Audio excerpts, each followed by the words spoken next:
तर दुसरीकडे नागपुरातल्या संविधान चौकात ओबीसींच्या न्याय हक्कांसाठी साखळी उपोषण सुरू झाले। राष्ट्रीय ओबीसी महासंघाचे राष्ट्रीय अध्यक्ष बबनराव तायवाडे यांच्या नेतृत्वात हे उपोषण सुरू करण्यात आले। भाजप आमदार आणि ओबीसी नेते आशिष देशमुख साखळी उपोषण स्थळी दाखल झाले। तर पिवळी टोपी आणि दुपट्टा परिधान करून देशमुख यांच्याकडून जोरदार घोषणाबाजी देखील करण्यात आली आहे। अधिक माहिती घेऊयात प्रवीण मुधोळकर यांच्याकडून। प्रवीण, ओबीसींचं स्पष्ट म्हणणं आहे की आम्हाला जे आश्वासन मिळालं होतं त्याची पूर्तता व्हावी, त्यात कोणताही खंड पडू नये। काय नेमकी प्रामुख्याने मागणी आणि किती काळ हे सुद्धा उपोषण सुरू राहणार? राष्ट्रीय ओबीसी महासंघाच्या वतीनं संविधान चौकामध्ये साखळी या ठिकाणी उपोषण जे आहे हे सुरू आहे आणि आंदोलन हे साखळी उपोषणाच्या माध्यमातून सुरू करण्यात आलेलं आहे। या ठिकाणीच 2 वर्षापूर्वी असंच हे साखळी उपोषण करण्यात आलं होतं आणि तेव्हाच चंद्रपूरमध्ये आमरण उपोषण टोंगे पाटील यांनी सुद्धा केलं होतं। त्यानंतर देवेंद्र फडणवीस आले होते, उपमुख्यमंत्री तेव्हा ते होते आणि त्यांनी या ठिकाणी मध्यस्थी करून हे उपोषण मागे घेण्याचा प्रयत्न केला आणि तेव्हा ठामपणे सांगण्यात आलं सरकारच्या वतीनं की ओबीसीच्या याच्यातून कुठल्याही पद्धतीनं कोणत्याही समाजाला या ठिकाणी आरक्षण दिलं जाणार नाही। त्यामुळे मराठा समाजाला ओबीसीतून कुठल्याही पद्धतीनं आरक्षण दिलं जाणार नाही। सरकार या भूमिकेवरती ठाम आहे। पण असं असताना जरांगे पाटील ज्या पद्धतीनं मागणी करताय त्यामुळे हे आंदोलन जे सुरू करण्यात आलं आहे। बबनराव तायवाडे आपल्यासोबत आहेत, त्यांना विचारूया की या ठिकाणी सर्व समाज म्हणजे ओबीसीमध्ये ज्या जाती येतात, म्हणजे मुस्लिम समाजातल्या काही जाती येतात ते सुद्धा या ठिकाणी आलेले आहेत आणि ओबीसी मधले ज्या जाती आहेत ते सगळे प्रतिनिधी इथं आलेले आहेत। बबनराव तायवाडे आपल्यासोबत आहेत, त्यांना विचारूया। सर, काय सांगाल, या परिसरात लोक जमायला सुरुवात झाली आहे? नाही, हे बघा की ओबीसी जेव्हा आम्ही म्हणतो आणि देशातील 3742 जाती आणि महाराष्ट्रातल्या जवळजवळ 400 जातीचा आम्ही समावेश आहे असं म्हणतो। त्यामध्ये हिंदू, मुस्लिम, शीख, ईसाई, जैन सर्व धर्मामध्ये ओबीसी आहेत आणि त्या सर्व धर्मातील ओबीसी आमच्या या राष्ट्रीय ओबीसी महासंघासोबत आहे आणि त्या सर्वांचं संविधानिक संरक्षण करणं, संविधानिक अधिकाराचं, आरक्षणाचं संरक्षण करण्याची जबाबदारी या राष्ट्रीय ओबीसी महासंघाने आपल्या खांद्यावरती घेतलेली आहे। म्हणून या ठिकाणी तुम्हाला सर्वच जाती धर्माचे लोक दिसतील आणि 43 वर्षाच्या अथक परिश्रमानंतर जे 1950ला मिळायला पाहिजे ते मिळवण्यासाठी आम्हाला 43 वर्ष संघर्ष करावा लागला। त्यानंतर या देशातल्या एवढ्या मोठ्या जनसमुदायाच्या 60% लोकसंख्येच्या लोकांना फक्त 27% आरक्षण मिळालं। त्याच्यावरही आज कोणीतरी घात घालण्याचा प्रयत्न करताय।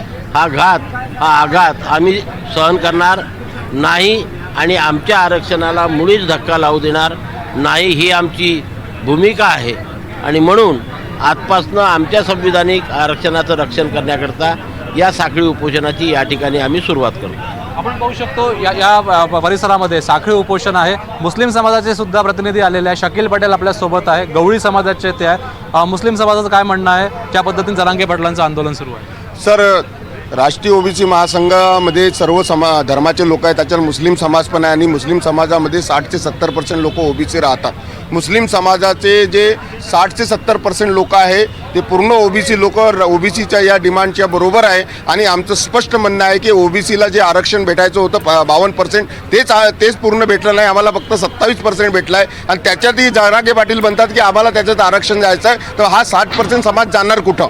त्याचा आमचा पूर्ण विरोध आहे की तुम्हाला जे आरक्षण पाहिजे मराठ्यांना ते आपण सेपरेट घ्या, पण ओबीसीच्या कोणत्याही आरक्षणमध्ये तुम्ही दखलंदाजी करू नका, कारण की आमचंच आरक्षण आम्हाला कमी पडत आहे। आणि आम्ही आज जे बसलो आहे हे याच्या सोबतच 14 डिमांड आम्ही घेऊन बसलो आहोत, त्या ज्याच्या ओबीसीमध्ये त्यांचा पण अंतर्भाव झाला पाहिजे अशी आमची सर्वांची मागणी आहे। आपण पाहू शकतो या ठिकाणी संविधान चौकामध्ये हे आंदोलन जे आहे हे आगामी आठवडाभर तरी राहणार आहे। त्यानंतरही जर मागण्या पूर्ण झाल्या नाही किंवा ज्या मागण्या आहेत त्या संदर्भात सरकारनं काही आश्वासन दिलं नाही लिखित, तो नंतर जर त्यांच्या मागण्या पूर्ण झाल्या नाही आंदोलकांच्या, तर हे आंदोलन मुंबईकडे घेऊन जाऊ आणि मुंबईत आंदोलन करू असा सुद्धा इशारा राष्ट्रीय ओबीसी महासंघानं दिला आहे। नक्कीच, तुर्तास धन्यवाद या संपूर्ण सविस्तर माहितीसाठी प्रवीण। तर एकीकडे मराठा समाजाचं उपोषण आहे आणि दुसरीकडे ओबीसी समाजही आक्रमक झालाय। ओबीसी नेते डॉक्टर परिणय फुके ओबीसी आंदोलनात भेट देणार आहेत। याविषयी आमदार परिणय फुके यांच्याशी संवाद साधलाय आमचे प्रतिनिधी प्रवीण मुधोळकर यांनी। ओबीसी नेते आणि माजी मंत्री डॉक्टर परिणय फुके आपल्या सोबत आहे. राष्ट्रीय ओबीसी महासंघ आज नागपूरमध्ये आंदोलन करत आहे आणि साखळी उपोषणाच्या माध्यमातून निषेध नोंदवत आहेत. साहेब, काय सांगाल?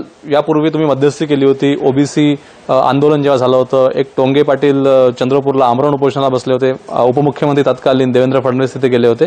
यावेळेस ओबीसी महासंघ आंदोलनाला ठाम आहे. जरांगे पाटलांच्या मागण्या कुठल्याही पद्धतीनं त्याला महत्त्व देऊ नका, असं ओबीसी महासंघाचं म्हणणं आहे. निश्चितच ज्या प्रकारे माननीय मनोज जरांगे पाटील साहेब आंदोलन करतात आहे आणि ज्या प्रकारे असंवैधानिक मागण्या ते करतात आहे, ज्या प्रकारे ओबीसी आरक्षणात धक्का पोहोचवण्याचा ते प्रयत्न करतात आहे, ओबीसी आरक्षणामध्ये मराठा समाजाला समाविष्ट करण्याची त्यांची मागणी ही चुकीची आहे, असंवैधानिक आहे. आणि म्हणून मला असं वाटतं की एक मोठ्या प्रमाणात ओबीसी समाजामध्ये असंतोष निर्माण झालेला आहे. संपूर्ण महाराष्ट्रातील ओबीसी समाजामध्ये एक असंतोष आणि अशांतता निर्माण झालेली आहे आणि कुठेतरी एक भीतीचं वातावरण निर्माण झालेलं आहे. याच्याकरता या 60% महाराष्ट्राच्या ओबीसी समाजाला आश्वस्त करण्याकरता की त्यांच्या पाठीमागे राष्ट्रीय ओबीसी महासंघ आहे. म्हणून माननीय डॉक्टर बबनराव तायवाडे साहेबांच्या नेतृत्वात आजचं साखळी उपोषण सुरू होणार आहे. मी त्या साखळी उपोषणाला भेट देणार आहे आणि निश्चितच राष्ट्रीय ओबीसी महासंघाच्या सर्व कार्यकर्ता आणि पदाधिकाऱ्यांना या माध्यमातून आश्वस्त करणार आहे. महाराष्ट्रातील 60% ओबीसी समाजाला या माध्यमातून आश्वस्त करणार आहे की ओबीसी समाजाच्या आरक्षणाला कुठेही धक्का लागणार नाही, कुठेही त्यांच्या आरक्षणामध्ये कुणालाही वाटेकरी होणार नाही. शेवटचा प्रश्न असा आहे,